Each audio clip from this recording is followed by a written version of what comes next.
The champagne flute trembled in my hand, its golden bubbles catching the chandelier's gleam like tiny lies sparkling in the light. I stood at the edge of our anniversary party, the room alive with laughter and clinking glasses, but my chest felt hollow, as if someone had carved out my heart and left it bleeding on the hardwood floor. 18 years with Laura, and tonight her smile, directed at him across the room, cut deeper than any knife. I watched her tilt her head, her auburn curls brushing her bare shoulder, as she laughed at something Mark said. His hand lingered on her arm, just a second too long. My stomach churned, not with jealousy, but with the sickening weight of suspicion that had been growing for months. I forced a smile, raising my glass to a passing guest, but my eyes stayed locked on them. The signs had been there, hadn't they? Late nights at the office, her phone screen always tilted away. The sudden perfume she'd started wearing, sharp like betrayal. I'd dismissed it all, telling myself I was paranoid, that love blinded me to reason. But now, as Mark's fingers grazed her wrist again, I couldn't unsee it. My throat tightened, and I took a sip of champagne to steady myself. It tasted bitter, or maybe that was just my heart. "James, you okay?" Laura's voice snapped me back.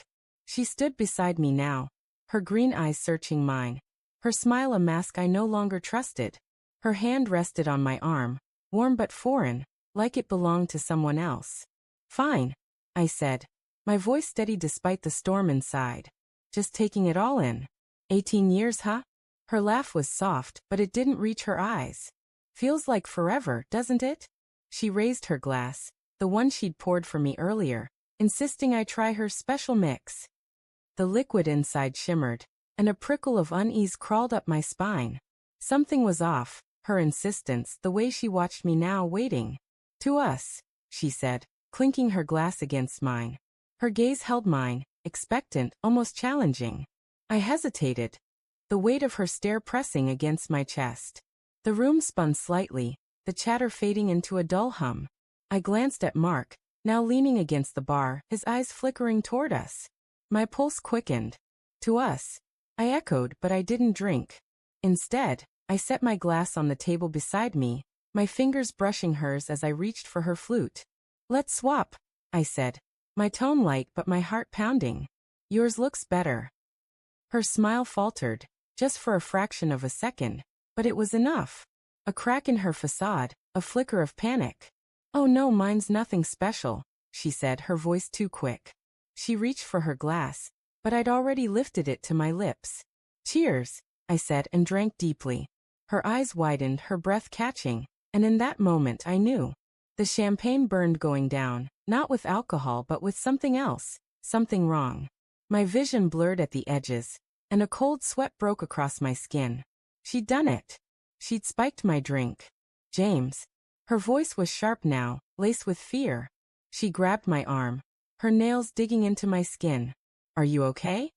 I stumbled back, the room tilting, but my mind was razor sharp. I hadn't drunk from my glass. I'd swapped them. Whatever she'd put in my drink was now coursing through her. The realization hit me like a freight train, and I gripped the table to steady myself, not from dizziness but from the weight of what I'd just done. "Laura," I said, my voice low, trembling with rage and heartbreak. "What did you do?" Her face drained of color, her lips parting as if to speak, but no words came. The party continued around us, oblivious, the jazz band's notes floating like a cruel mockery of our unraveling. I leaned closer, my voice a whisper. "What was in my glass?" She shook her head, tears welling in her eyes. "James, I didn't. Don't lie to me." My voice cracked, louder than I intended, and a few heads turned. I lowered it, stepping closer, my breath hot against her cheek. "You've been lying for months. With him." I jerked my head toward Mark, who was watching now, his posture stiff. Laura's hands flew to her mouth, her eyes darting to the glass I held. Her glass. "No, James, you don't understand." "Then explain it," I hissed. My heart pounded, torn between love and betrayal, between the woman I'd vowed to cherish and the stranger standing before me. "Explain why you've been sneaking around, why you flinch when I touch you, why you thought you could poison me on our anniversary." Her knees buckled, and she sank into a chair, her hands trembling. The room seemed to close in, the air thick with the scent of roses and deceit. I wasn't. I didn't mean. Her words faltered, and she clutched her stomach, her face twisting in pain. Whatever she'd put in the drink was working fast. I knelt beside her, my anger warring with panic. What was it, Laura? Tell me now. My voice broke, and I hated how much I still cared, how much it hurt to see her in pain, even now. It was just a sedative, she gasped, tears streaming down her face. To make you sleep. So I could leave. With him. Her eyes flicked to Mark, and the confession hit me like a physical blow. My chest tightened, my breath shallow, as the truth I dreaded became real.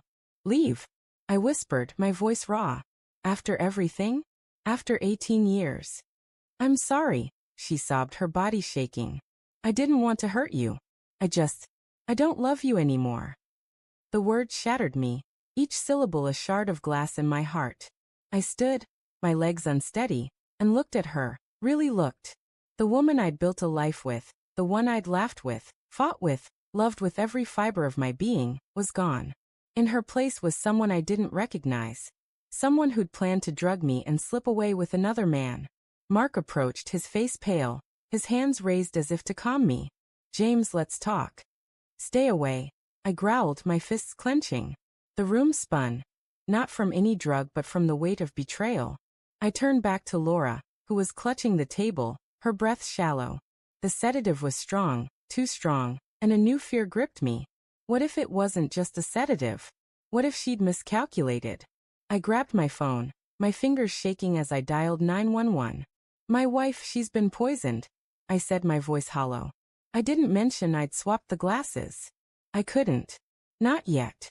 As the paramedics arrived, the party dissolved into chaos, guests whispering, staring. Laura was whisked away, her eyes locked on mine, pleading, but I felt nothing.